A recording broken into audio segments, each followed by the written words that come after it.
Welcome back students to online classes of Ambition Study Centre. हम आज शुरुआत करते हैं हमारे मास और वेट के साथ में। पिछले क्लास में हमने देखे थे about the variation of G at different surface and at different height and depth, है ना।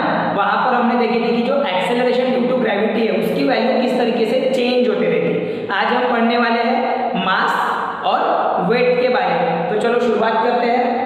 देखो सबसे पहले दिया हुआ है आपको मास। क्या बोल रहा है mass? Mass is a amount of matter present in the object. Actually हम अगर डिफाइन करेंगे मास को तो वो कैसे डिफाइन होगा कि एक पर्टिकुलर ऑब्जेक्ट अगर आपने लिए तो वो ऑब्जेक्ट में कितने अमाउंट ऑफ मैटर उसमें प्रेजेंट है। अब मैटर का मीनिंग क्या है कि जो अमाउंट ऑफ पार्टिकल्स उसका जो एक कंपोजिशन होता है उस ऑब्जेक्ट का कंपोजिशन। एक आपने ऑब्जेक्ट लिए है, कोई भी ऑब्जेक्ट, ठीक है ना।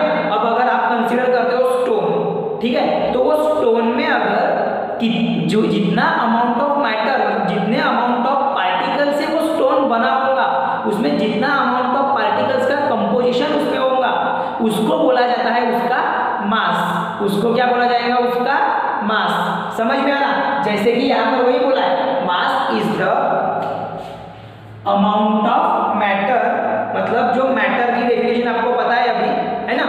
मैटर कितना प्रेजेंट है उस पर्टिकुलर ऑब्जेक्ट में उसको बोला जाएगा उसका मास। जो एसआई यूनिट होता है मास का वो होता है किलोग्राम। जो मास का एसआई यूनिट है जिसमें हम काउंट करेंगे मास को वो रहेगा आपका किलोग्राम। उसके बाद में mass is a scalar quantity. Mass क्या है एक्चुअली में? स्केलर क्वांटिटी है। स्केलर क्वांटिटी है मतलब कि उसकी होती है सिर्फ मैग्नीट्यूड, उसकी कोई डायरेक्शन नहीं होती। मास की कोई डायरेक्शन नहीं होती, उसकी क्या होती है? Only magnitude. मैग्नीट्यूड मतलब कि उसकी एक न्यूमेरिकल हमें वैल्यू मिलेगी, वो डायरेक्शन पे डिपेंड नहीं करेगा। समझ में आ रहा? और मास क्या होता है ये क्लियर हो गया ना कि जितना अमाउंट ऑफ मैटर मतलब कि वो जो सब्सटेंस है वो जिस पार्टिकल से वगैरह बना होगा तो वो पार्टिकल की क्वांटिटी कितनी है वहां पे उस ऑब्जेक्ट में, कितना वो मैटर उसमें कंसिस्ट करता है उसको बोला जाएगा उसका मास। उसका कंपोजिशन उसको बोला जाएगा उसका मास। क्लियर हो रहा है अभी? चलो फिर हमने बोले कि मास is a scalar quantity. Scalar quantity है मतलब कि उसकी रहेगी स्टूडेंट मैग्नीट्यूड। वो क्या होगा? मैग्नीट्यूड पे डिपेंड रहेगा। वो कोई भी डायरेक्शन फॉलो नहीं करता, कोई भी डायरेक्शन हो सकती है उसकी, मतलब डायरेक्शन पे डिपेंड नहीं करता, ठीक है ना। फिर उसकी मतलब डायरेक्शन रहेगी नहीं, उसकी क्या रहेगी? सिर्फ एक पर्टिकुलर मैग्नीट्यूड, न्यूमेरिकल वैल्यू जिसको हम कहते हैं। Its value is same everywhere. Mass की जो वैल्यू है वो क्या रहती है? सेम रहती है हर एक जगह पे। जैसे आपका स्टोन है, अब आप स्टोन अपने हाथ में लो तो उसको एक सरफेस मिल जाता, या फिर आप स्टोन कोई दूसरे प्लेनेट पे लेके लो, लेकिन दोनों जगह पे जो स्टोन की जो वैल्यू है, स्टोन के जो मास की वैल्यू है वो सेम रहेगी, वो कांस्टेंट रहेगी, वो चेंज नहीं होगी। अगर हम ऐसा बोल रहे कि मून पे जाने के बाद में अगर वो दूसरे प्लैनेट पे जाने के बाद में अगर वो स्टोन की अगर वैल्यू अगर चेंज होगी मास की वैल्यू, तो वो नहीं, वो क्या रहेगी? हमेशा कांस्टेंट रहेगी। मतलब कि आप जो ऑब्जेक्ट कंसीडर करते हो उसका जो वेट मास होता है, उसका जो मास होता है वो हमेशा कांस्टेंट रहता है, उसकी वैल्यू में चेंज नहीं आता, ठीक है। Its value does not change even when we go the another planet. जैसे कि आप सपोज करके चलो कि आप अभी अर्थ पे हो, अर्थ पे अगर आपने कोई ऑब्जेक्ट की वैल्यू कंसीडर करे, मास उसका कंसीडर करे लाइक 400 किलोग्राम। एक कोई ऑब्जेक्ट है जिसका जो वेट है, मास है, सॉरी वेट नहीं, जो मास है वो है सपोज 400 किलोग्राम एक ऑब्जेक्ट का, किस पे? अर्थ पे। तो उसका जो अगर दूसरे प्लैनेट में भी जाते हैं तो उसका जो मास रहेगा वो कितना रहेगा? 400 किलोग्राम। उसका जो मास रहेगा वो कितना रहेगा? 400 किलोग्राम। उसके बाद में, ठीक है, अब लास्ट वाला पॉइंट यहाँ पर क्या बोल रहा है? Higher the mass higher the inertia. अब इनर्शिया ये जो वर्ड है ये आपने Newton's first law of motion में पढ़े हैं कि इनर्शिया मींस क्या होता? The tendency that is not to move और टू मूव, मतलब कि ऐसी टेंडेंसी ऑब्जेक्ट की जहां पे वो मूव होता भी है, मूवमेंट शो भी करता है या फिर नहीं भी शो करता, है ना। मतलब मतलब कि अगर उस पर अगर हम कोई एक्सटर्नल फोर्स लगाएंगे तो उसका इनर्शिया चेंज होता है। तो अगर कोई ऑब्जेक्ट है जिसका मास ज्यादा है, मतलब कि उसकी क्वांटिटी ज्यादा रहेगी, अमाउंट ऑफ मैटर की क्वांटिटी ज्यादा रहेगी, तो उसको जो हमें इनर्शिया लगाना पड़ेगा उसको मूव कराने के लिए, वो भी हमें क्या करना, जो उसको मूव कराने के लिए जो इनर्शिया उसका होने के लिए हमको जो फोर्स लगाना पड़ेगा वो हमें ज्यादा लगाना पड़ेगा। मतलब कि जितना ज्यादा मास उतना ज्यादा क्या रहेगा उस ऑब्जेक्ट का इनर्शिया, उतना ज्यादा क्या रहेगा उसका इनर्शिया। आपके टेक्स्ट बुक में भी दिया हुआ है, according to Newton first law it is the measure of the inertia of an object. मतलब कि हम मास की मदद से हम कोई भी ऑब्जेक्ट का इनर्शिया, मतलब the tendency to not to move, ये जो टेंडेंसी होती है, ये जो आदत होती है एक प्रकार से किसकी, ऑब्जेक्ट की, वो हम वहां पर काउंट कर सकते हैं, वो हम फाइंड आउट कर सकते हैं with the help of mass. और मास अगर ज्यादा है मतलब कि इनर्शिया भी क्या रहेगा कोई ऑब्जेक्ट का ज्यादा रहेगा। चलो ये हो गया मास के बारे में। अब हम देखते हैं अबाउट वेट। अब मास और वेट दोनों डिफरेंट थिंग्स है। मास में क्या होता है, एक प्रकार का हम जिसको बोल सकते हैं कंपोजिशन है वो, कि कितने अमाउंट ऑफ मैटर उसमें कंपोज हुआ है कोई ऑब्जेक्ट में। वेट क्या है, the weight of an object is defined as the force with which the earth attract the object। Weight क्या है एक्चुअली में, उसको हम ऐसा डिफाइन करेंगे कि कोई ऑब्जेक्ट जो कि अर्थ के तरफ अट्रैक्ट हो रहा है तो उस पे लगने वाला फोर्स उसको हम बोलेंगे उसका वेट। समझ में आ रहा है क्या, कि कोई ऑब्जेक्ट है, सपोज करके चलते हैं आपका एप्पल ये आपका एक ऑब्जेक्ट है, तो उस एप्पल पे लगने वाला फोर्स जिसकी मदद से, जिसकी वजह से अर्थ क्या करेंगी, अपनी ओर उसको अट्रैक्ट करेंगी, उसको बोला जाता है उसका वेट। उसको क्या बोला जाएगा, उसका वेट। मतलब the weight of an object is defined as the force. Weight actually में क्या है, एक प्रकार का फोर्स है विद विच, जिसकी मदद से जो अर्थ है वो क्या करेंगी, अट्रैक्ट करेंगी ऑब्जेक्ट को, वो क्या करेंगी, अट्रैक्ट करेंगी ऑब्जेक्ट को। ठीक है, फिर the force of an object of mass m। अगर आपका एक ऑब्जेक्ट है जिसका मास m है, मतलब कि उसमें अमाउंट ऑफ मैटर m है, on the surface of the earth is given by. आपने देखे हैं फोर्स के लिए कि अगर कोई ऑब्जेक्ट है जो अर्थ उस पे उसको अट्रैक्ट कर रही है अपनी ओर, उस पे जो फोर्स एक्ट होता वो एक्ट होता mg। क्या एक्ट होता, mass into acceleration due to gravity. इतना फोर्स एक्ट होता, मतलब कि उतना ही क्या रहेगा आपका वेट भी रहेगा। Therefore weight w equal to क्या हो जाएगा, mg, क्योंकि वो इक्वल है फोर्स को। ठीक है, where g equals to gm upon r square. Earth के लिए, किसके लिए ये, अर्थ के लिए g की वैल्यू क्या रहेगी, gm equals to gm upon r square. जब आप न्यूमेरिकल सॉल्व करोगे, अगर वेट निकालने बोला है और एक्सेलरेशन ड्यू टू ग्रेविटी नहीं दी है तो आपको ये वैल्यूज पुट करना होता है, ऐसा उसका मीनिंग होगा। ठीक है, फिर weight is being a force. Weight is nothing but क्या है, फोर्स है, तो उसका भी ऐसा यूनिट रहता है न्यूटन। मतलब हम जब उसका यूनिट लिखेंगे एट द एंड, तो जितना वेट रहेगा उतना ही क्या रहेगा, फोर्स उस पे एक्ट होता है। इसका मीनिंग वेट का भी जो ऐसा यूनिट है वो क्या रहेगा आपका, न्यूटन। ऐसा ही it is a vector quantity. Vector quantity है मतलब उसकी क्या रहती है, magnitude and direction. Vector quantity है मींस कि वहां पर क्या क्या रहेगा, मैग्नीट्यूड एंड डायरेक्शन। और जो डायरेक्शन रहेगी वेट की वो रहेगी वर्टिकली डाउनवर्ड। वो कैसी रहेगी आपकी, वर्टिकली डाउनवर्ड। समझ में आ रहा है, toward the centre of the earth, vertically downward, that is toward the center of earth।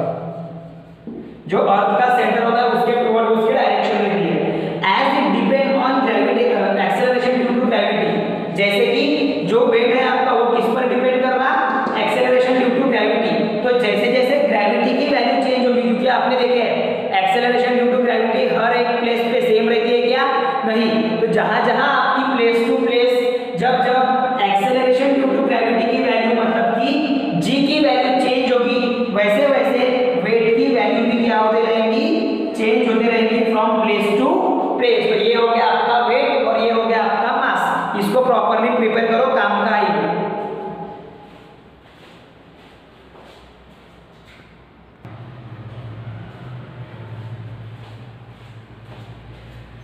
चलो नेक्स्ट अभी हम पढ़ते हैं अबाउट फ्री फॉल। उसके पहले जो आपको डू यू नो में अबाउट ग्रेविटेशनल वेव्स के बारे में दिया हुआ है ऑन द पेज नंबर 10, वो आपको खुद ने पढ़ना है। और उसके ऊपर का जो सॉल्व एग्जाम्पल है उसको भी आपने प्रैक्टिस करते रहना है, क्योंकि जो सॉल्व एग्जाम्पल है उनकी सबकी प्रैक्टिस मैंने आपको करने बोला है खुद के बेसिस पे, ठीक है। कैलकुलेशन वगैरह पे भी जोर देना है आपको, ठीक है ना। हम जो एक्सरसाइज वाले कुछ न्यूमेरिकल्स है वो खुद यहाँ पर करेंगे अपन, लेकिन बाकी जो आपको सॉल्व एग्जाम्पल्स है वो आपने अपने खुद के बेसिस पे करते चलना है। चलो तो पढ़ते हैं अभी आगे और देखते हैं कि फ्री फॉल मीन्स व्हाट। उसके फ्री फॉल समझने के लिए हम आगे बढ़ने से पहले हम बात करते हैं एक पर्टिकुलर एक्सपेरिमेंट की, ठीक है। जैसे कि आपको एक जनरल मैं बताता हूँ, अभी मेरे पास में ये एज अ ऑब्जेक्ट, मतलब कि आपको आपके टेक्स्ट बुक में स्टोन का एग्जाम्पल दिया हुआ है।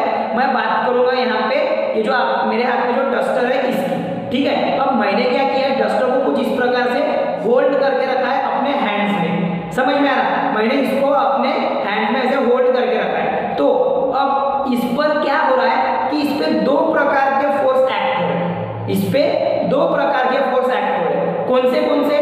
एक हो रहा है ग्रेविटेशनल फोर्स जो कि अपने अर्थ एक्ट कर रही है, उसके ऊपर में ग्रेविटेशनल फोर्स एक्ट हो रहा है जो कि चाह रहा है कि अर्थ के टुवर्ड एक्ट हो जाए, अर्थ के टुवर्ड वो फॉल हो जाए। और दूसरा, मैंने जो इसको अपने हैंड से पकड़ के रखा है, तो मेरा हैंड जो अपना एक पर्टिकुलर फोर्स उस पे अप्लाई हो रहा है बिकॉज ऑफ माय हैंड्स। मतलब कि अगर मैंने ये डस्टर को ऐसे छोड़ दिया, सपोज, समझ में आ रहा है, मैंने ये डस्टर को ऐसे छोड़ दिया, रिलीज कर दिया, तो जो मेरे हैंड के थ्रू जो फोर्स उस पे लग रहा था वो क्या हो जाएगा, वो पूरे तरीके से कम हो जाएगा, उससे हट जाएगा।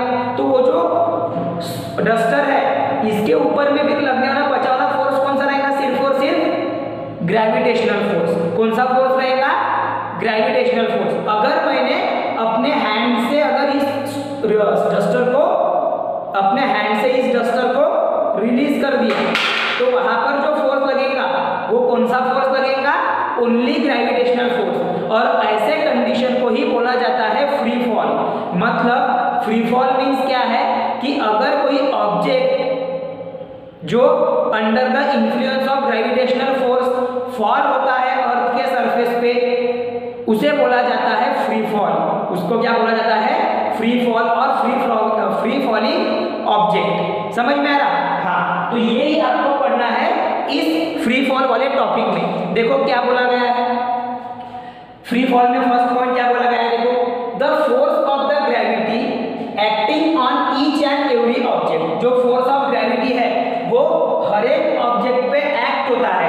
मतलब ऐसा कोई भी ऑब्जेक्ट नहीं है जिसपे जो फोर्स ऑफ ग्रेविटी है वो एक्ट नहीं होगा, ठीक है। देखो अभी यहाँ पर एग्जांपल भी समझाए हुए हैं। When we were holding the stone in our hand. अब सपोज करके चलो कि ये आपका स्टोन है, एक्चुअली में आपको इमेजिन करना है, सपोज करना है आपको कि ये स्टोन है, तो ये स्टोन को मैंने अपने हाथों में ऐसे या ऐसे होल्ड करके रखा है, ठीक है। Holding the stone in our hand, पकड़ के रख दिया मैंने।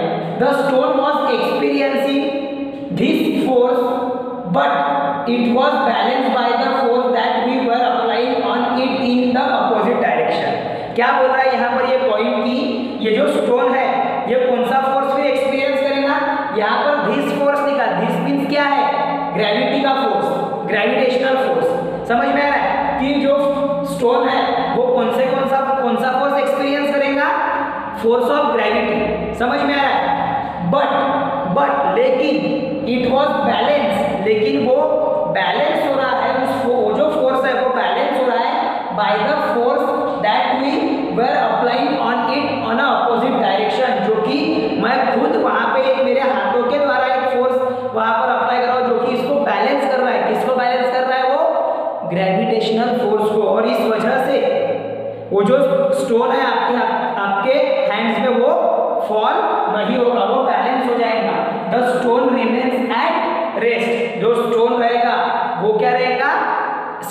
रेस्ट पोजीशन में रुक जाएगा, रेस्ट पोजीशन में वो बैठा अपना रहेगा, वो रिमेन्स रहेगा, ठीक है। उसके बाद में once we release the stone from our hand, फिर उसके बाद में अगर मैंने मेरे हाथों से इस स्टोन को रिलीज कर दिया, समझ में आ रहा है? The only force that act on it is gravitational force of the earth. तो उस पे जो सिर्फ एक ही फोर्स उस पे एक्ट होगा, जो कि कौन सा रहेगा? Gravitational force. जो कि कौन सा रहेगा? Gravitational force. अगर मैंने वो स्टोन को रिलीज कर दिया, ये जो आपका अगर पेन है इसको रिलीज कर दो, तो वो क्या रहेगा आपका? ग्रेविटेशनल फोर्स उस पे एक्ट होगा। और ओनली ग्रेविटेशनल फोर्स एक्ट होने के कारण जो स्टोन है वो under the influence of gravitational force, जो स्टोन है under the influence of gravitational force नीचे की ओर गिरेगा और वहां पर होगा आपका फ्री फॉल। वहां पर क्या होगा? Free fall. समझ में आ रहा? ये अब देखो, व्हेनेवर एन ऑब्जेक्ट, कोई भी ऑब्जेक्ट, हमने यहाँ पर स्टोन का एग्जांपल लिए, आप कोई भी ऑब्जेक्ट ले सकते हो, ठीक है? Whenever an object moves under the influence of force of gravity alone, सिर्फ वहां पे एक ही प्रकार का फोर्स लगेगा उस ऑब्जेक्ट के, जो भी है force of gravity, then it is said to be the falling freely. तो वो जो ऑब्जेक्ट है वो कैसा फॉल होगा? फ्रीली फॉल होगा। वो कैसे फॉल होगा? वो जो ऑब्जेक्ट है वो फ्रीली फॉल होगा, और उसी को बोला जाएगा फ्री फॉल। मतलब releasing of stone under the gravitational force is called as free fall. उसको क्या बोला जाएगा?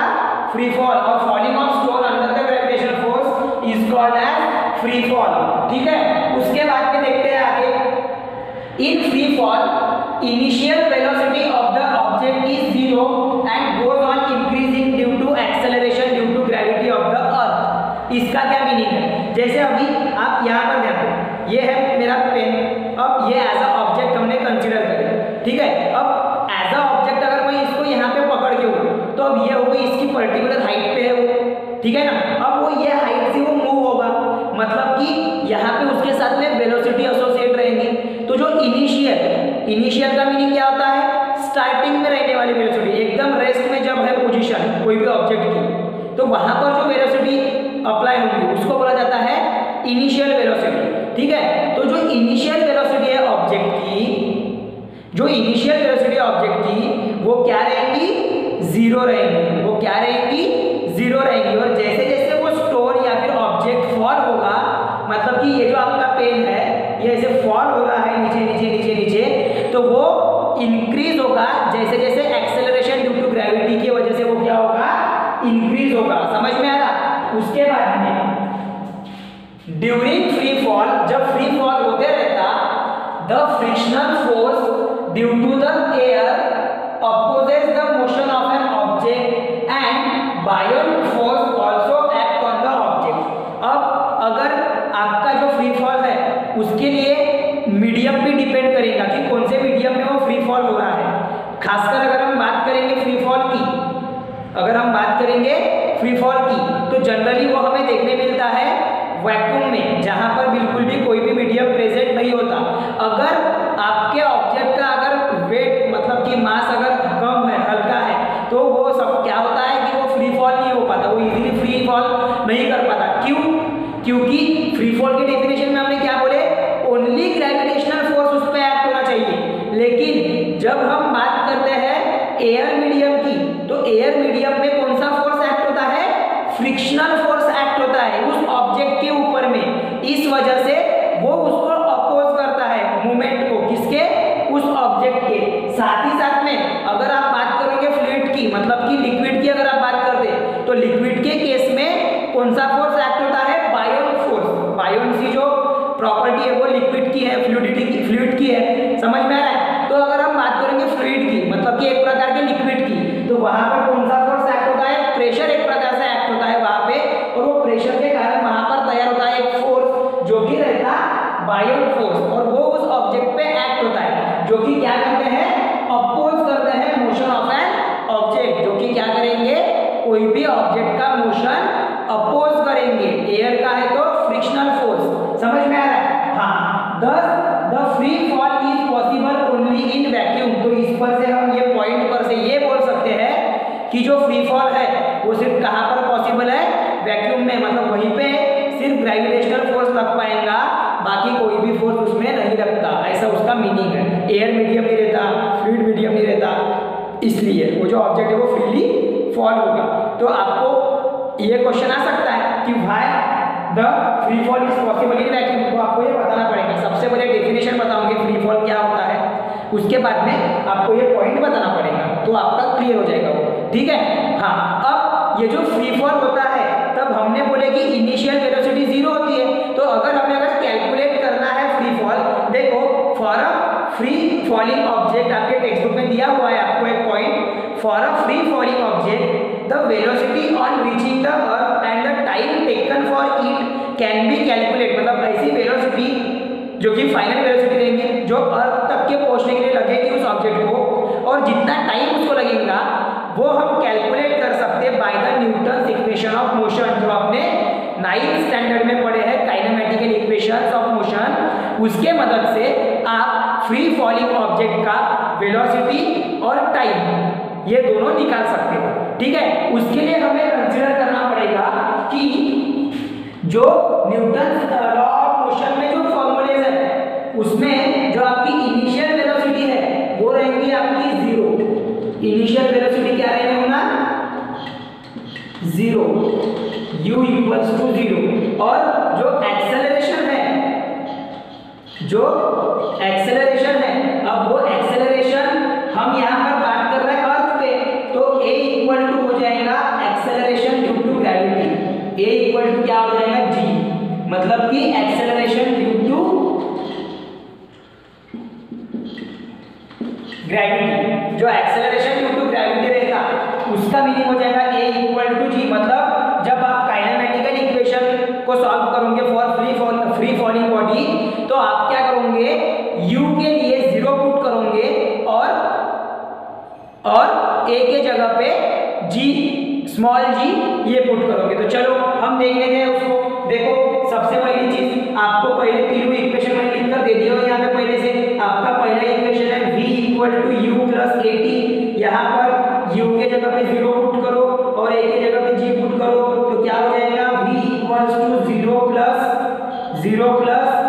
gt, that is v equals to gt। ये हो जाएगा इक्वेशन नंबर ए। समझ में आ रहा, इसको देखो इक्वेशन नंबर पे, मतलब फ्री फॉलिंग बॉडी के लिए वेलोसिटी क्या रहेगी, gt।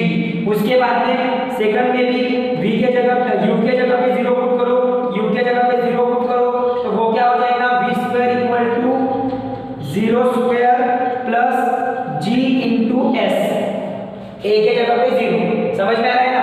तो ये क्या बन जाएगा, दैट इज ये बन जाएगा आपका, ये आपका बन जाएगा, सॉरी 2as चाहिए यहाँ पर, जो आपका इक्वेशन है उसमें 2as चाहिए, तो यहाँ पर क्या हो जाएगा आपका v square equal to 2gs। इसको दे दो इक्वेशन नंबर बी, इसको क्या दे देंगे हम, इक्वेशन नंबर बी। उसके बाद में थर्ड पे आते हैं, यहाँ पर आपके डिस्प्लेसमेंट, मतलब कि s के लिए डिस्टेंस के लिए s जो है वो डिस्टेंस है यहाँ पर शो कर रहा। डिस्टेंस के लिए initial velocity 0 into T plus half into a के जगह पे g और t स्क्वायर जैसे का वैसा, तो ये क्या बन जाएगा, 0 into T 0 plus half G T square, that is s equals to half G T square. ये आपको देना पड़ेगा इक्वेशन नंबर सी। मतलब कि जब अगर कोई आपका ऑब्जेक्ट फ्री फॉलिंग है तो उसकी वेलोसिटी और उसका जो एक्सेलरेशन ड्यू टू ग्रेविटी है वो g रहेगा, और वेलोसिटी में इनिशियल वेलोसिटी 0 रहेगी, और ये आपको तीन फॉर्मूले यूज करना पड़ेंगे, ठीक है। ये तीन समझ में आ रहा, ऐसे ये आपको ध्यान में रखना पड़ेगा।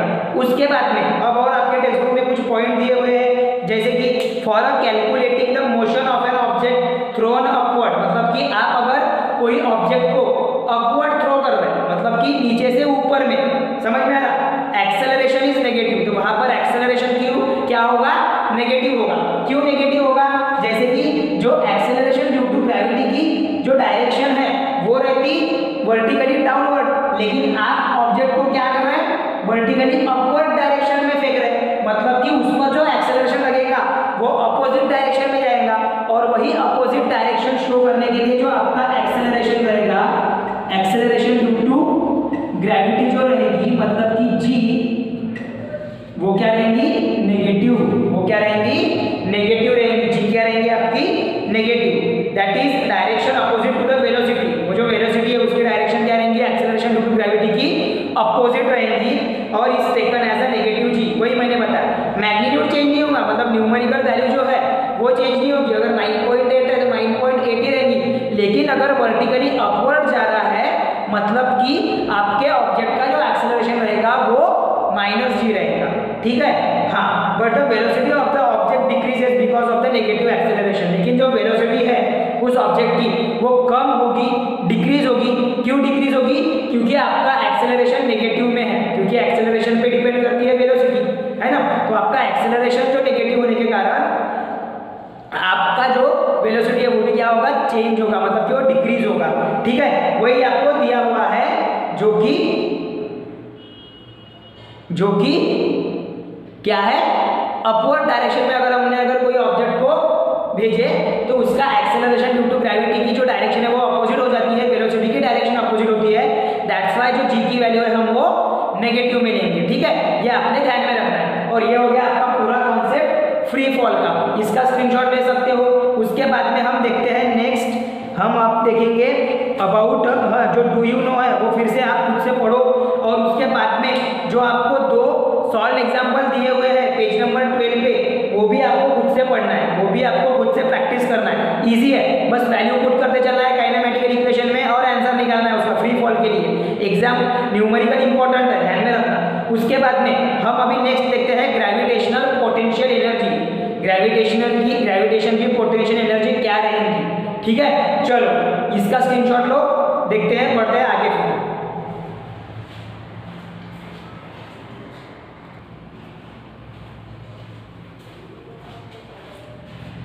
चलो अभी नेक्स्ट देखते हैं ग्रेविटेशनल पोटेंशियल एनर्जी। अब पोटेंशियल एनर्जी सबसे पहले पता होना जरूरी है, अगर आपको ग्रेविटेशनल पोटेंशियल एनर्जी पढ़ना है तो। देखते हैं पहले potential energy means what, the energy which is stored in an object. ऐसी एनर्जी जो कि हम कोई ऑब्जेक्ट में स्टोर्ड होकर रहती है, समझ में आ रहा, क्यों स्टोर्ड होकर रहती है, बिकॉज ऑफ इट्स पोजीशन, ताकि वो एक तो रेस्ट में रहेगा या फिर एक पर्टिकुलर हाइट पे उसकी एक स्टेडी पोजीशन रहेगी। तो वहां पर उस ऑब्जेक्ट के पास में जो एनर्जी स्टोर्ड होकर रहेंगी, जमा होकर रहेंगी, उसे बोला जाता है potential energy. The energy stored in an object because of its position और स्टेट। उस ऑब्जेक्ट की पोजीशन और स्टेट को ध्यान में रखते हुए उस ऑब्जेक्ट में जो एनर्जी स्टोर्ड रहेंगी, स्टोर्ड का मीनिंग क्या रहना, जमा करके रखना, एक प्रकार से उसको बचा के रखना, है ना।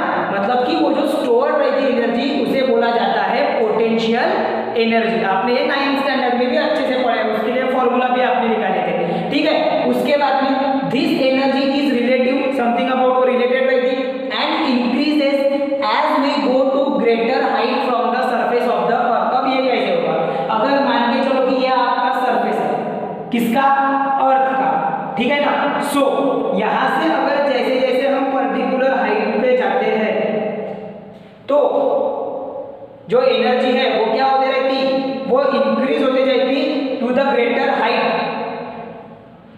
तो क्या होती, वो इंक्रीज होती जैसे जैसे अपनी हाइट अर्थ के सरफेस के ऊपर से बढ़ते जाती है, ठीक है। आपकी पोटेंशियल एनर्जी जनरल अगर हम देखेंगे तो, ठीक है ना, जनरल अगर हम देखेंगे तो उसके बाद में हमको आपके टेक्स्ट बुक में आपको पूरा एक पैराग्राफ के बेस पे दिया है, हमने उसको 2 अलग अलग केसेस में स्टडी करे। पहले हम देखेंगे केस 1, जहां पर आपकी हाइट और मास ऑफ द ऑब्जेक्ट दिया है और हाइट जो है वो काफी स्मॉल रहती है, ठीक है। और फिर हम देखेंगे लार्जर हाइट के लिए, समझ में ना, मतलब बड़े हाइट के लिए अगर हाइट अगर एक्सट्रीमली लार्ज है तो क्या रहेंगी पोटेंशियल एनर्जी, देखते हैं। चलो पहले देखते हैं केस 1।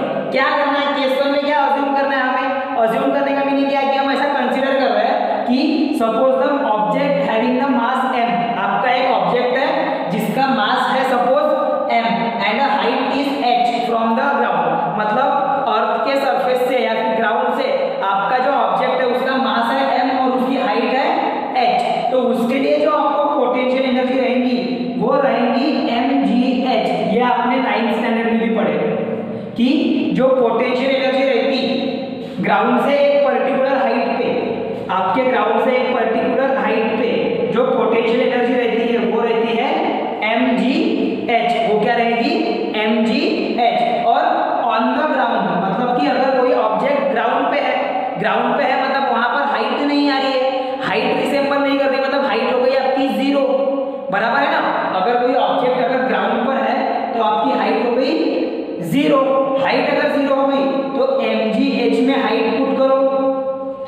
mg मल्टीप्लाइड बाय 0, तो पूरी की पूरी पोटेंशियल एनर्जी भी क्या हो जाएंगी 0।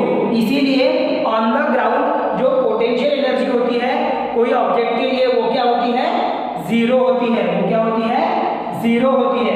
ठीक है, अब next, when h is small compared to the radius of अर्थ।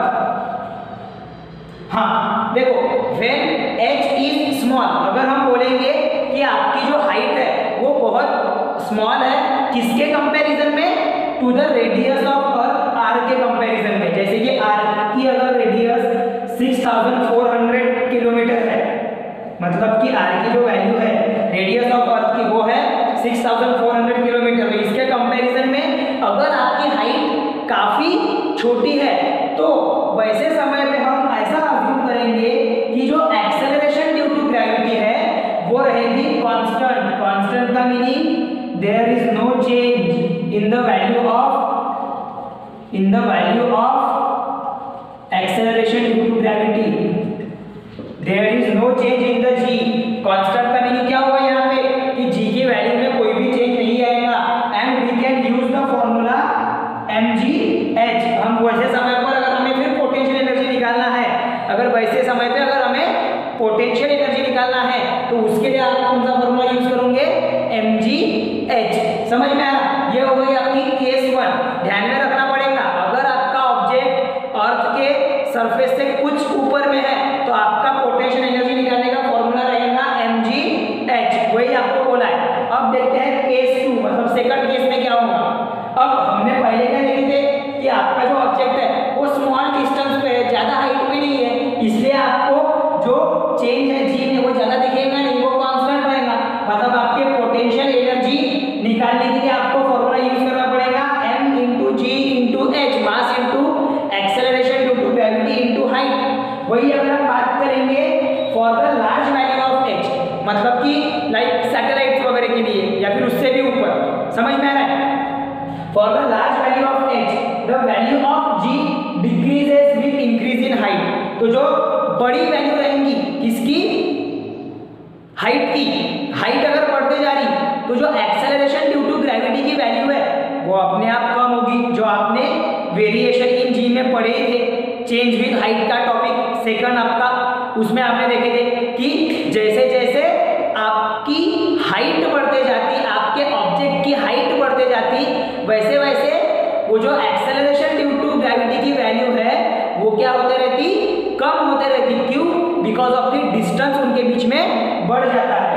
उसके बाद में for an object at a infinite distance, infinite distance का मीनिंग क्या है, हमारे पास में वो इनफाइनाइट है, बहुत ज्यादा डिस्टेंस है सपोज फ्रॉम द अर्थ, अर्थ के सरफेस से अगर कोई ऑब्जेक्ट है जो इनफाइनाइट डिस्टेंस पे है, then the value of g is 0। तो वैसे समय पे जो g की मतलब कि एक्सेलरेशन ड्यू टू ग्रेविटी की वैल्यू क्या हो जाएगी, 0 हो जाएगी।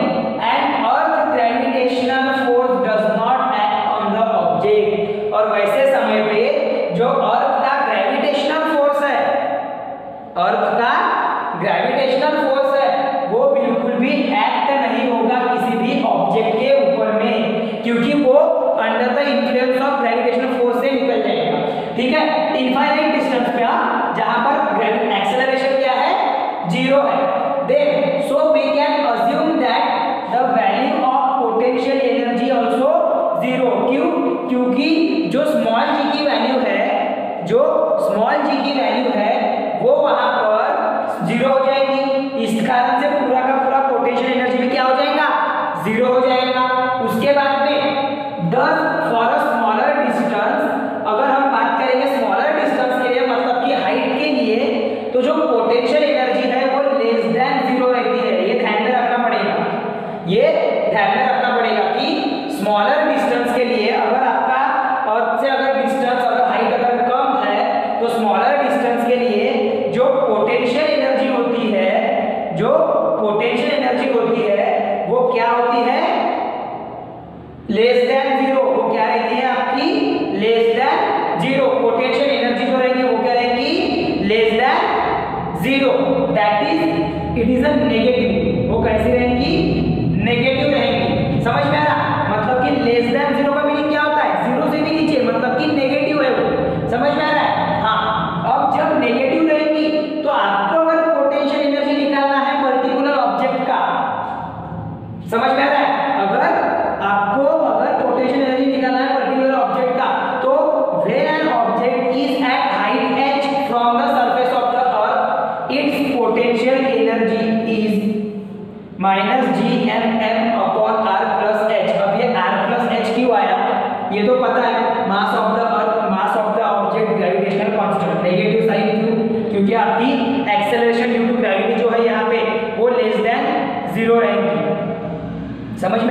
वो जीरो ही हो जाएगी सीधी सीधी। तो वहां पर जो हाइट अप्लाई होगी फिर वो भी ऐड हो जाएगी उसमें, मतलब रेडियस में हाइट। जैसे कि आप आर्टिफिशियल सैटेलाइट जिसको आप अर्थ के ग्रेविटेशनल फोर्स से, अर्थ के ग्रेविटेशनल फील्ड से बाहर फेंकना चाहते हो, तो वैसे समय पे जो है, वैसे समय पे वो जो आपका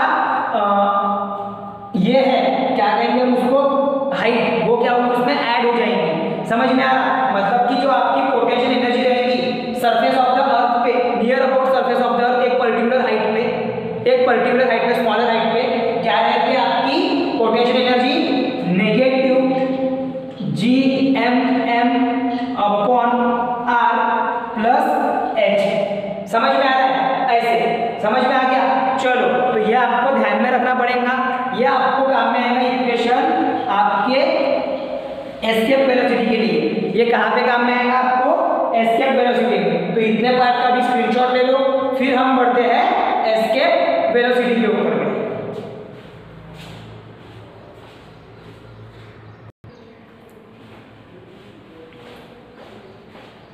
तो चलो दोस्तों, अभी हम देखते हैं हमारा आज का जो लास्ट टॉपिक है, और ये लेसन का भी लास्ट टॉपिक है, ये थ्योरी बेस्ड लेसन, जो थ्योरी पार्ट है आपका उसमें लास्ट है, जो कि है एस्केप वेलोसिटी। सबसे पहले दोस्तों एस्केप, ये वर्ड का मीनिंग आपको क्लियर हो जाने वाला। एस्केप का मीनिंग क्या होता है कि कहीं दूर चले जाना, मीन्स कि कहीं ऐसा समझ कि एक प्रकार से गायब हो जाना। समझ में आ रहा है? एक प्लेस से किसी दूसरे प्लेस में शिफ्ट हो जाना, गायब हो जाना, उसको कहा जाता है एस्केप। और आपका जो ये फिजिक्स में अगर हम एस्केप वेलोसिटी की बात करते हैं, तो कोई ऑब्जेक्ट पे ये वेलोसिटी एक्ट होती है जिसके कारण जो आपका ऑब्जेक्ट है वो अर्थ ग्रेविटेशनल फील्ड या फिर अर्थ ग्रेविटेशनल फोर्स को पूरे तरीके से वैनिश कर देता है, और वो किसी दूसरे प्लेस में या दूसरे जगह पे जाके वो उधर का ही वो हो जाता है, मतलब कि वो वहीं पे स्टेडी हो जाता है, रह जाता है। वो अर्थ के ग्रेविटेशनल के फोर्स को एस्केप करके वहां से निकल के वो किसी दूसरे स्पेस में कहीं पे भी वो घूमते रहता है। ऐसा उसका मीनिंग है, जो कि उसको बोला जाता है एस्केप वेलोसिटी। उसको क्या बोला जाता है? Escape velocity. उसके साथ में जो ऑब्जेक्ट के साथ में जो वेलोसिटी अटैच रहेंगी उसको क्या बोलेंगे? Escape velocity. मतलब कि सीधा सीधा मीनिंग है अर्थ के ग्रेविटेशनल फील्ड के बाहर निकल के कोई दूसरे प्लेस पे पहुंच जाना, मतलब कि एस्केप हो जाना। ठीक है, तो चलो देखते हैं अभी एस्केप वेलोसिटी। देखो, आपको सबसे पहले एस्केप वेलोसिटी समझाने के लिए आपको एक बॉल का एग्जांपल कंसीडर करने बोले हैं। आपने देखे हैं कि जैसे जैसे आप अपवर्ड डायरेक्शन में, मतलब फ्रॉम द ग्राउंड फ्लोर और from the ground of the अर्थ, आप जब अपवर्ड डायरेक्शन में बॉल को फेंकते हो, तो वो जो बॉल है उसकी जो हाइट है वो डिपेंड करती है उसके इनिशियल वेलोसिटी के ऊपर में। जितना तेज आप बॉल फेंकोगे उतनी ज्यादा हाइट वो रीच करता है, और उसके बाद में जैसे जैसे उसकी इनिशियल वेलोसिटी अपवर्ड डायरेक्शन में कम होते जाती, वैसे वैसे वो जो बॉल है वो ग्रेविटेशनल फोर्स एक्सपीरियंस करता है, और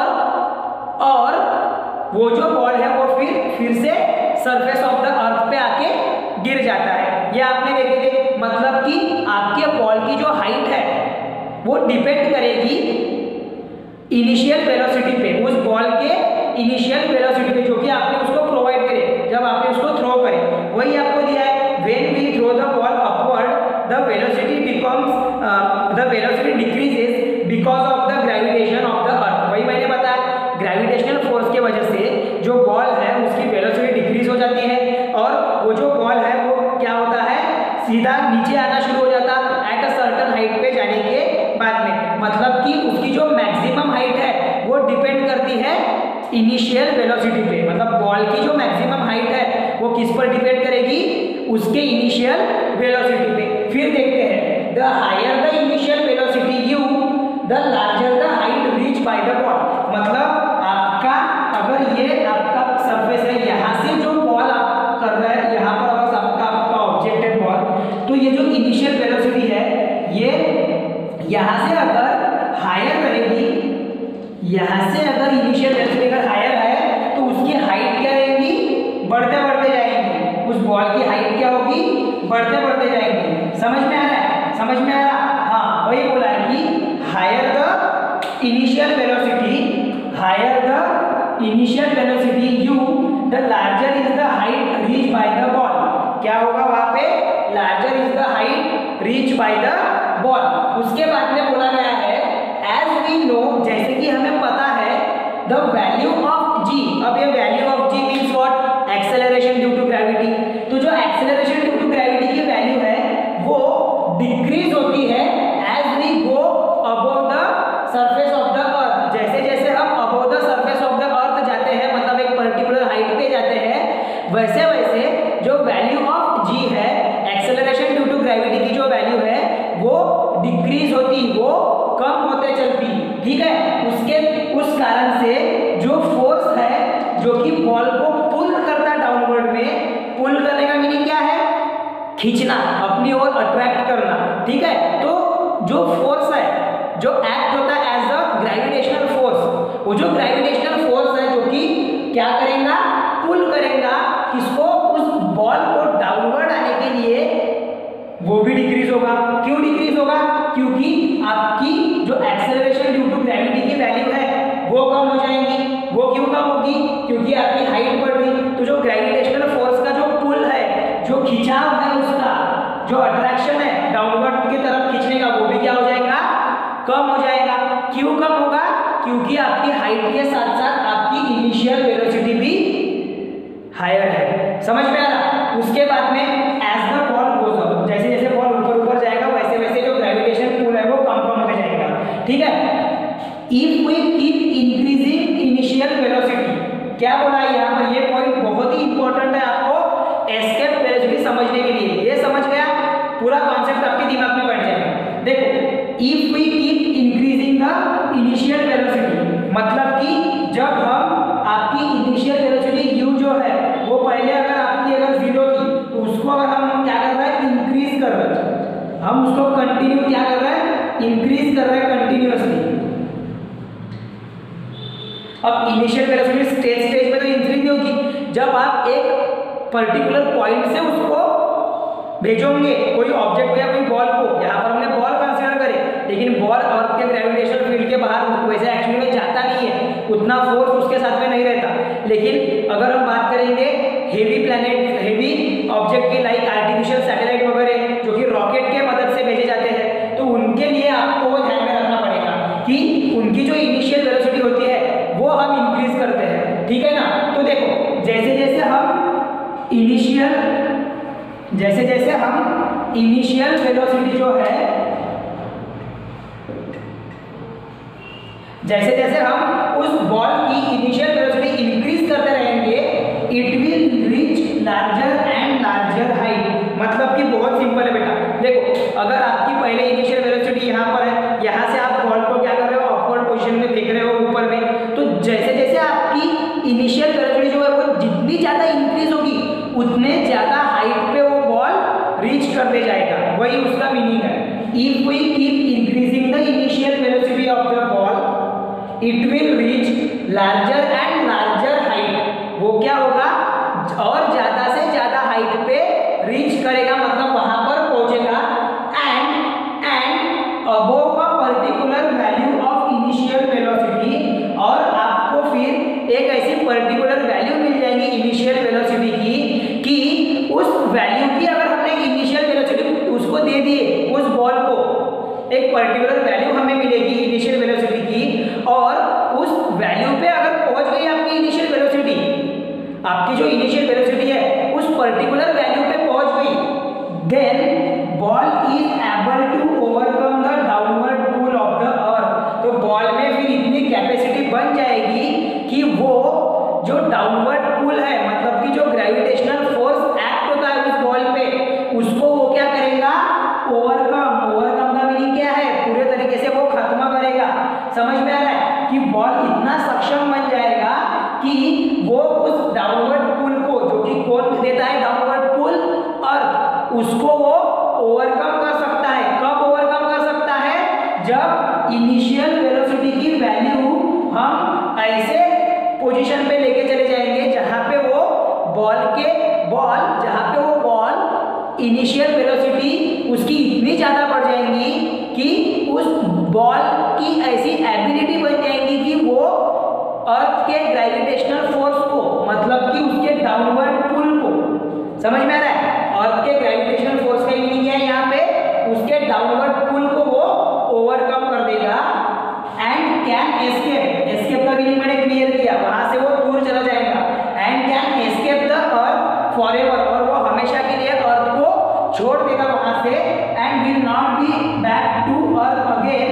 this velocity is called as escape velocity. और वो क्या करेगा? अर्थ को एस्केप कर देगा, वहां से छोड़ देगा अर्थ को, और वहां से अर्थ को छोड़ने के बाद में वो फिर से अर्थ पे वापस नहीं आएगा। And this will escape from the earth, और उस बॉल के साथ में जो वेलोसिटी अटैच रहेंगी, एसोसिएट रहेंगी, उस वेलोसिटी को बोला जाता है एस्केप वेलोसिटी। उस वेलोसिटी को हम क्या कहेंगे? Escape velocity. मतलब कि जो एस्केप वेलोसिटी है वो रिलेटेड रहेंगी आपके इनिशियल वेलोसिटी के ही साथ में। मतलब आप इनिशियली वो बॉल को जितनी वेलोसिटी प्रोवाइड करोगे, जितनी मैक्सिमम वेलोसिटी प्रोवाइड करोगे, उतनी ही उसकी वो क्या रहेंगी? एस्केप वेलोसिटी रहेंगी। ठीक है? उसके जो नेक्स्ट आपको पॉइंट दिया हुआ है वो ये बोला है कि we can determine the escape velocity by using the law of conservation of energy. हम क्या कर सकते हैं? बोले कि we can determine the value of escape velocity, इसका यूज करके law of conservation of energy as follows. कैसे? देखो, तो सबसे पहले कि जो आपका बॉल है वो आप वर्टिकली अपवर्ड डायरेक्शन में क्या कर रहे हैं? थ्रो कर रहे हैं, तो उसके साथ में अटैच, उसके साथ में जुड़ी हुई है इनिशियल वेलोसिटी जो कि इक्वल रहेगी एस्केप वेलोसिटी को, जो कि इक्वली रिलेटेड रहेंगी एस्केप वेलोसिटी को। उसके बाद में जो ग्रेविटेशनल फोर्स है उसको वो क्या कर देंगे? एस्केप वेलोसिटी पूरे तरीके से कम कर देंगी, और वो क्या हो जाएगा? Ball above the earth surface वो बहुत दूर चला जाएगा, और वो अर्थ के ग्रेविटेशनल फील्ड के अंदर बाहर वो निकल जाएगा। समझ में आ रहा? मतलब उस पे अर्थ का डाउनवर्ड पुल जो है वो वर्क नहीं करेगा। तो उसके लिए हमें कुछ कंसीडर करना पड़ेगा। अगर एक आपका ऑब्जेक्ट है जिसका मास है स्मॉल m, तो उस स्मॉल m के लिए हमको काइनेटिक एनर्जी, पोटेंशियल एनर्जी, ये हमको ध्यान में रखना पड़ेगा। क्यों? क्योंकि हम इसको किससे डिराइव कर रहे हैं? Law of conservation of energy. Law of conservation of energy क्या है? One form of energy can be converted into another form. वो क्रिएट नहीं होती है और ना ही वो डिस्ट्रॉय होती है, एक फॉर्म से दूसरे फॉर्म में कन्वर्ट होती है वो। इसीलिए देखो, अभी अगर आपका कोई ऑब्जेक्ट है, अभी यहाँ पे ध्यान दो, यहाँ से आपका मेन चालू हो रहा है, हाँ, यहाँ से आपका पूरा मेन चालू हो रहा है। यहाँ से आपको ध्यान देना पड़ेगा कि जो आपका ऑब्जेक्ट है, सपोज कि आपका बॉल जिसका मास है m, तो उसके लिए काइनेटिक एनर्जी क्या रहती है? काइनेटिक एनर्जी रहती हाफ mv²। ये आपने 9th स्टैंडर्ड में पढ़े। और यहाँ पर v² क्या है? आपकी एस्केप वेलोसिटी है, तो हम क्या लिखेंगे? एस्केप, ऐसा लिखेंगे, हाफ mv² एस्केप। उसके बाद में potential energy on the surface of the अर्थ आपने देखे थे -gmm/r²। देखे थे आपने कहां पर? जस्ट इसके पहले जब हमने पोटेंशियल एनर्जी पढ़े, ग्रेविटेशनल पोटेंशियल, तो वहां पर देखे। अब टोटल एनर्जी क्या हो जाएगी?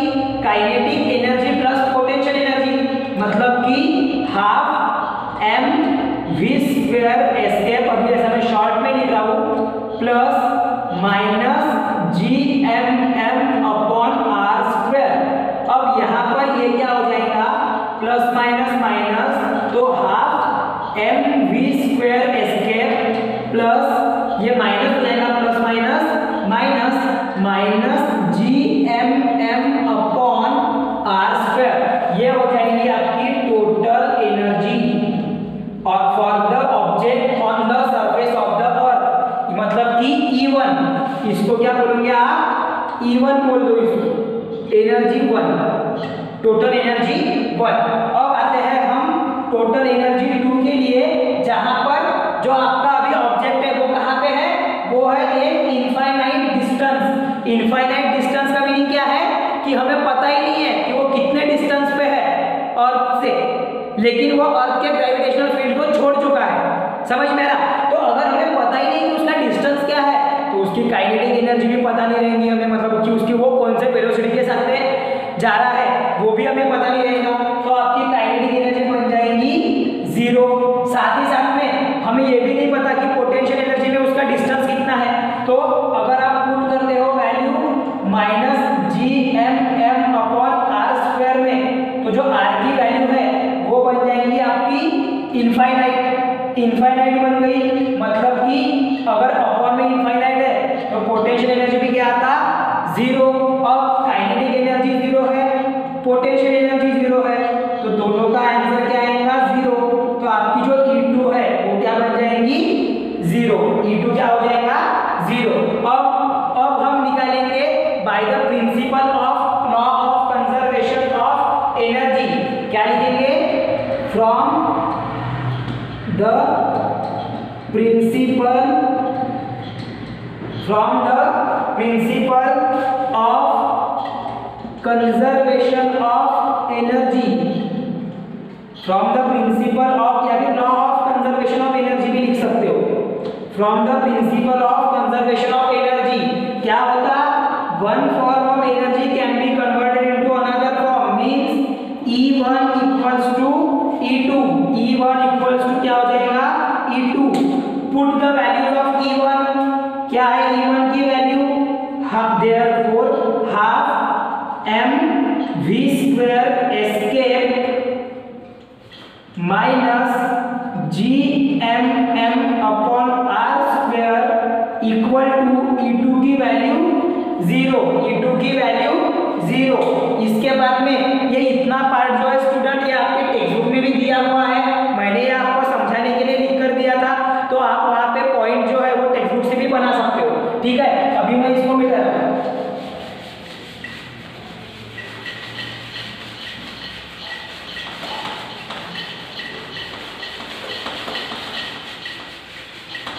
अब देखो यहाँ पर देखो ये 0 हो गया। अब क्या करोगे? हमको निकालना है एस्केप वेलोसिटी, तो कहीं ना कहीं इसको हमको सेपरेट करना पड़ेगा। तो सबसे पहले क्या करेंगे हम, ये जो -gmm/r² है इसको हम राइट हैंड साइड में लेके जाएंगे। ठीक है, तो क्या आ जाएगा? देखो क्या आ जाएगा, हाफ mv² एस्केप, मतलब कि एस्केप वेलोसिटी इक्वल टू ये -gm था, उधर साइड जाके प्लस, तो gmm/r²। अब हमें v² एस्केप ही चाहिए, तो हम क्या करेंगे, ये हाफ m को उधर लेके जाएंगे। बराबर है? क्या करोगे आप यहाँ पर, हमें सिर्फ कितनी वैल्यू, इसकी वैल्यू चाहिए, किसकी? ये इसकी। तो ये जो हाफ m है उसको भी शिफ्ट कर दो राइट हैंड साइड में। तो देखो कैसे शिफ्ट करेंगे, v² escape equal to gmm/r² as it is, और यहाँ पर ये हो जाएगा, यहाँ पर देखो ये मल्टीप्लिकेशन में था v² के, तो माइनस वगैरह नहीं आएगा, वहां पे क्या आएगा डिवीजन में चला जाएगा, मतलब कि 2 डिवीजन में इधर में आके आ जाएगा मल्टीप्लिकेशन में, और अपॉन में आ जाएगा m, क्योंकि 1 तो मल्टीप्लाई हो गया m से, 1 ही m ही रहेगा। ठीक है, अब यहाँ पर m और m cancel, small m cancel, तो ये बन जाएगा gm × 2/r², जो कि बन गया आपका v एस्केप। लेकिन हमें स्क्वायर नहीं होना, हमें होना ओनली v, तो taking square root v escape equals to √2gm/r²। क्या आएगा आपका जो v एस्केप है वो क्या आ जाएगा 2gm/r²। इसी को हम कैसा लिख सकते हैं, 2gm/r² है, तो gm/r क्या होता है, gm/r क्या है, gm/r है आपका gravity, acceleration due to gravity. gm/r क्या है, एक्सेलरेशन ड्यू टू ग्रेविटी, तो v एस्केप बन जाएगा √2gr। ये इक्वेशन नंबर 2। समझ में आ रहा? तो इस तरीके से हम क्या करेंगे, एस्केप वेलोसिटी निकालेंगे और उसकी जब वैल्यू पुट करते हैं इसमें तो v एस्केप इक्वल टू, ये थोड़ा सफिक्स में लिखना है आपने,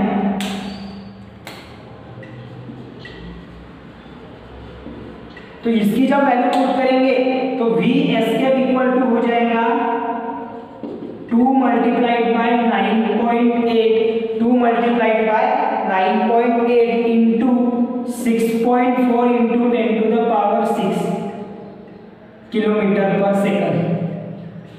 समझ में आ रहा? Kilometre per second. तो इसकी जो वैल्यू रहेंगी ये रहेंगी 11.2 kilometre per second. We escape की वैल्यू क्या आ जाएगी, ये अभी आपको सॉल्व करना है, मैंने डायरेक्ट लिख कर दिया, ये आ जाएगी 11.2 किलोमीटर पर सेकंड। इसका मीनिंग ये है कि कोई भी ऑब्जेक्ट को अगर अर्थ के ग्रेविटेशनल फील्ड के बाहर अगर जाना है, एस्केप करना है, तो उसकी जो इनिशियल वेलोसिटी रहेगी, इनिशियल का मीनिंग जो आपकी एस्केप वेलोसिटी रहेंगी, ये रहना चाहिए 11.2 किलोमीटर पर सेकंड। मतलब एक सेकंड में वो ऑब्जेक्ट 11.2 किलोमीटर डिस्टेंस कवर करेगा, उस स्पीड से जाएगा, वो उस स्पीड से जाएगा, तो उसको बोला जाएगा उसकी एस्केप वेलोसिटी। समझ में आ रहा है? हमने सैटेलाइट के लिए वगैरह हम करते हैं, रॉकेट की जो स्पीड होती है वो दिखाई जाती है वहां पे, ठीक है? तो ये होता है। और स्पेसक्राफ्ट की वगैरह, स्पेसक्राफ्ट की, रॉकेट की, स्पेसक्राफ्ट की, उसकी एस्केप वेलोसिटी रहती है 11.2 किलोमीटर पर सेकंड। ओके, चलो, तो ये है आपका पूरा expression for the escape velocity. यहाँ पर जो हमारा थियरी पार्ट है ये पूरा कंप्लीट हो गया। इसी के बेस्ड ऑन आपको न्यूमेरिकल दिया हुआ है, वो न्यूमेरिकल आपने करना है। और डू यू नो में जो वेटलेसनेस का पार्ट है वो भी आप करो, पढ़ो उसको, एक्सरसाइज के क्वेश्चन आंसर्स पूरे आपने प्रिपेयर करते चलना है। फिर हम देखेंगे नेक्स्ट क्लास में अबाउट द न्यूमेरिकल्स, जो एक्सरसाइज में जो आप